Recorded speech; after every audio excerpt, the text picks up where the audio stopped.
แล้วทุกท่านวันนี้ช่างศักดิ์ก็มีความสุขนะมาดามตักข้าวแบ่งข้าวให้เนาะ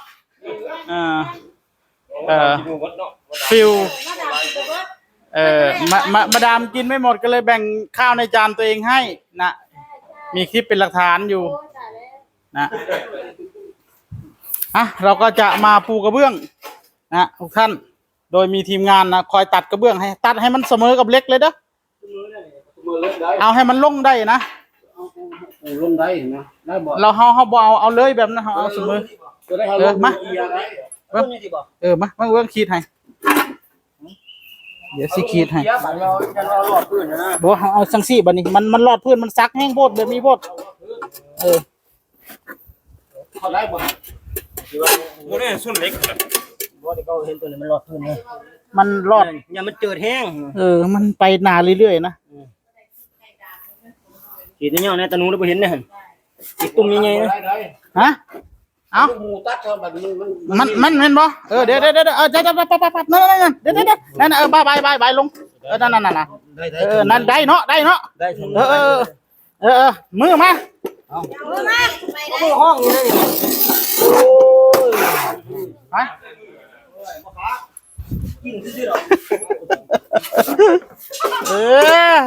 พอดีปานเฮ็ดเอาบัดนี้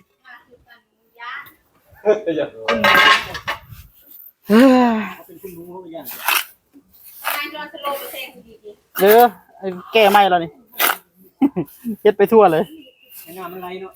น้ำมันออกยังไหลลงตอนแรกก็ใครอยู่ข้างหลังขี้ข้านแล้วนี่เอาตามอารมณ์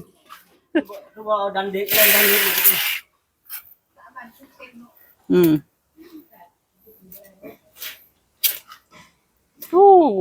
ผสมปูนไม่จะไส้เนาะของแท้ได้น่ะใส่หลายหุ่นบ่นี่ผู้ใดผสมมือเซาสั่งเป็ดบ่สั่งแท้เอาตัวเก่าหั่นนี่โอ้ตัวเก่าตัวเจ้าตัวเฮ็ดบ่แล้วบ่ได้เฮ็ดได้ว่านี่ช่างหนูไหนบ่ใช่หนูไหนเต็มกระสอบอยู่เลียเนาะลงเบิ่งที่เจ้าเต็มกระสอบปูนนี่รถกระสอบปูนนี่บัดนี้แต่กระสอบปูนอีกลองเบิ่งเลยนะเอาที่แรก6คุเนาะที่แรกนะเดี๋ยวว่าจะกระเบื้องยังอยู่2แผ่นทมคือเต็มสอบเลยไม่ได้กินเลยแล้วเอาใส่น้ำมา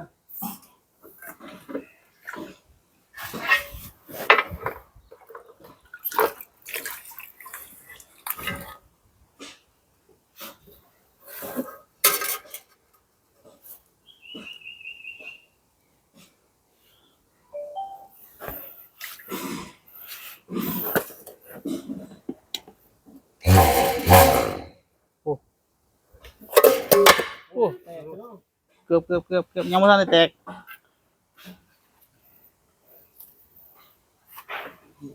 สิร้าวแล้วโอ้ยมาลงมากินเนาะมาลูกไปทางไหนแล้วที่ดังโอ้ยอย่าเฝ้ามาโตเฮ้ยยังดอกบ่เฝ้ามาหันพื้นหรือว่ายังบ่แห้งครับพื้นยังบ่แห้งครับเฝ้าอื่นเนาะแม่นั่นเข้าไปทัน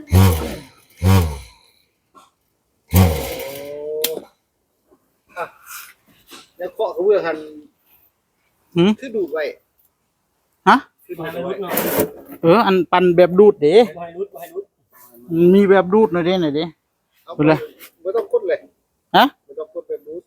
ยกไว้เลยแบบในกระเบื้องไม่ต้องใจกระเบื้องแล้วแต่มักต้องใส่ดูดเพราะว่าดูดมันจะเดี่ยวเนาะดูดให้ดึงขึ้นดึงลงบื้นนะอันตัวดูดอันแซงเรียงให้ยกโจนบื้นไปใจดิใครเนี่ยทั้งมันอยู่นี่เขาเอาของมาไว้ดักบ่เห็นบ่มีไปเห็นดอกในหูกองเด้อว่ะบ่แล้วเอาเลยเนาะมาวัดบังดูวัดกับเรื่องในมีที่นี่เดี๋ยวสิบอกที่วัดยังไงเอากระเบื้องแผ่นเต็มวางเลยตีเจ้าวางติดกับแผ่นเลยวางไว้เลยเอามาวางมาเบิ้งลองให้เบิ้งดู วางเลยจะตัดออกทางไหน เดี๋ยวเบิ่งกันเด้อลายมันไปทางใดฮะ แล้วคุณตัดออกโน้ตทางละครับตัดทิ้งโน้ตอ่ะ เฮาสิตัดทางนี้แล้ว วางครับแค่นั้น นะครับแบบนี้ วางครับแค่นั้น วาง วางเต็มเลยไหม จังซี่บ่ วางเอาทางแตกขึ้นมานี่ นี่นะ จะวางไว้เลย ว างไว้เลยตรงนี้นั่นเลยให้มันสมดุลเดี๋ยวจะเอากระเบื้องแผ่นอีกแผ่นนึงมาวาง โอ้อีกแผ่นหนึงมาวางแผ่นเต็มตัดอยู่นี่บัดนี้นะเอามา ตัดนี้ขีดนี้มันสิได้กระเบื้องแผ่นเต็ม ฮะ มีดูแผ่นเต็มดูเป็นแล้ว หมดแล้วประมาณครับ เอาแผ่นเต็มมาจะเอาแผ่นเต็ม คนละลาย เอามาถากซื่อเนาะ เอามาทาบซื้อ เอาไปให้ยังไงนี่มาถากซื่อเด้ ยังบ่เด้อ ตรงดีก็ดีเนาะตรงชิ้นเนาะเราเนาะเนาะเอามาถากซื่อจังหวะนี้ ลองนะลองมา1ตัว คนนี้ยังตรงตรง เอามาทาบตัดมันจะได้เป๊ะเนาะ คนนี้จะน้อยก็ได้หรอ ทำเอียงวางทำเอียงตัดมันสเปะ ตรงเป๊ะๆเนาะ นะ พอมาดำแล้วติดจ้ะ วางครับ นี่บ่ วางเอียงตามนี้มันเอียงเข้า คนรอ ฮะ เจ้าขี้ท่านอ่ะ ยังมันไม่จี้บ่ ขี้ตามมันเลยมันสิเวลาเอียงมันก็เข้าเอียงเข้ากันเลยนะตัดมันก็เอียงเข้าเลย ว่าได้ตัดแผ่นนี้ เหรอ เวลาเอียงมันก็พอดีเอียงนำกัน แล้วปลายที่มันเสียมันก็สิอยู่ข้างพุ่นเนาะเอาซะนะตามนี้เด้อตะหนู จะตัดเลยได้ป่ะสิ เอียงตามนั่นแหละมันสิเอียงเข้ากันเลยมันสิเข้ากันเลย สูตรใหม่สูตรใหม่ ไปสู่เอียงเข้ากัน แบ่งปันความรู้นะพี่น้องเอ้ย ไป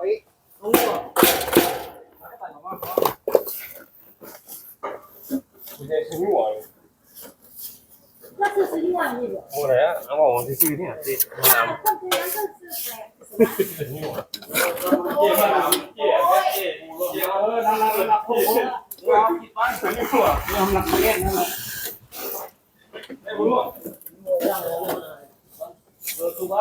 อ้ยเซ็นบอกแกนอกเจ้า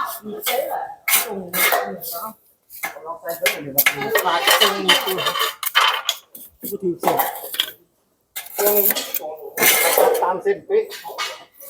เอียงตามเส้นเป๊ะมันสิได้นำกันเลย ลองเบิ่ง มันสิได้ ลองเบิ่งบ่ให้ลองเฮ็ดก็บ่รู้ว่าสิ เมื่อวาน ไม่ลองก็ไม่รู้ ร่องเลยนะ เป๊ะเลย เป๊ะเลย มันก็สิเข้ามันสิงามเลยนี่ เข้ากันพอดีเลยเนาะ อันเป็นบางต้นใช่ไหม มันสิสนิทกว่าเขาตั้งนั่งนะ ที่เคี่ยวซื้อ ม่วงแก้มแดง กินนะเก็บเป็ดเราให้มาดามนี่นี่กุ้งนี่ขนาดไม่ได้เอาเบิดไหน เอาให้เลือกบ่ได้เอาบ่ได้เลือกเขามาทัก โอ้เบาซักบ่ ม่วงเลยนี่ม่วงแก้มม่ ม่ว ว ง ง จะหอมต้องเบาซักหอมบ่เนาะ กินมันหอมเลยกินมันหอมเลยม่วงม่วง ดีตะฟองกันนะยังก็ยังการันตีว่าหอมเนาะ โอ้ม่วงกันนี่เนาะม่วงกันแก้มแดง นี่ในบ้านเจ้าละ ครับ คนใดจะไปเอา ต้นแค่ข้างเลยมาดำได้ใหญ่เลย ตะแรงนี่บอกมาดาม อยู่เพื่อนเจ้าแค่ข้างของสระดูที่พูด เรียกว่าเขาบอกว่าท่านไก่กินบัดไก่กินเบิดไก่ยังไม่หลาย เจ้าเก็บก้อนเลยเนาะ บ่แม่นบ่ ตามมาดามตัวเจ้าก็ได้ บ่แม่นไก่ขันเนาะ ไก่สัน ไก่สันบ่ ไก่จ้า เอาเป็นคู่เอาเป็นกระสอบ หมดแล้วแม่นบ่ตัวแผ่นเต็มน่ะหมดแล้ว คนใดยังข้างหัวคนใดยังข้างหัว โอ้แผ่น3แผ่น เอามาสิล่ะ หน้าลูกครับ 3แผ่น นั่นแหละ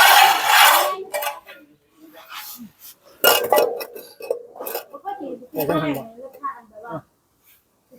ตัวนั้นบ่ได้ใช้บ่ ทำไมเอ็มคือคิวตัวเบยไรตำนาน จังเป้งเลยอ่ะ มีถูกแล้วนะเยอะไ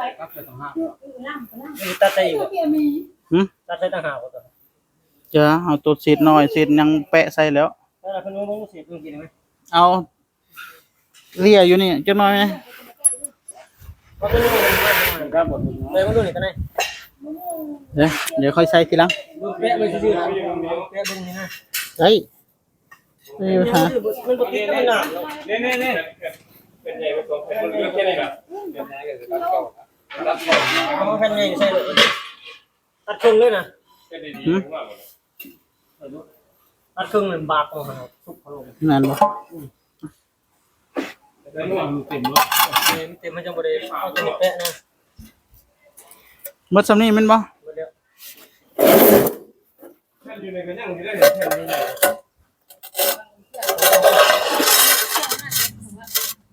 ต้มนี่ อย่าว่าคนอยากพูดถึงบ่ได้ ไปละใช่มั้ยก็ได้เยอะ เจ็บขาเจ็บแผล โอ้ปลาลายแท้ ผ้าไว้ นั่นดิคุณหนูก็หาลายเมื่อยเลยบัดเนี่ยมันจะซักก็หาลายเมื่อยกันเลย ก็เร็วเมื่อไร เราจะเราเขาไปเก็บเสื้อผ้าก็เปียกอ่ะ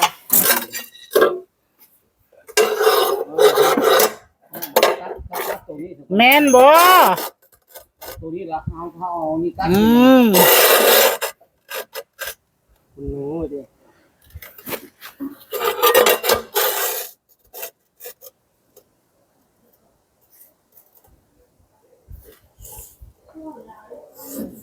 รับระบบได้สักใจละลายแล้ว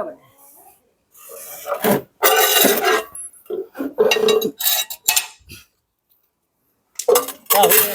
ามาดามรู้จักหมดไปบ่เนี่ย ไปบ่ล่ะ จะเขาเงินพี่เอ้คนนี้ การเดินเจ้านี่ได้เด้ เขาเงินพี่เอ้ อย่ามาส่ง บ่กล้าไป เดี๋ยวสั่งเป็ดไปเอง ไปแล้วเขาบริ บ่ การ แล้วเขาบ่ให้อยากจำเป็ดไป ไม่ให้เจ้าคนรอเนาะ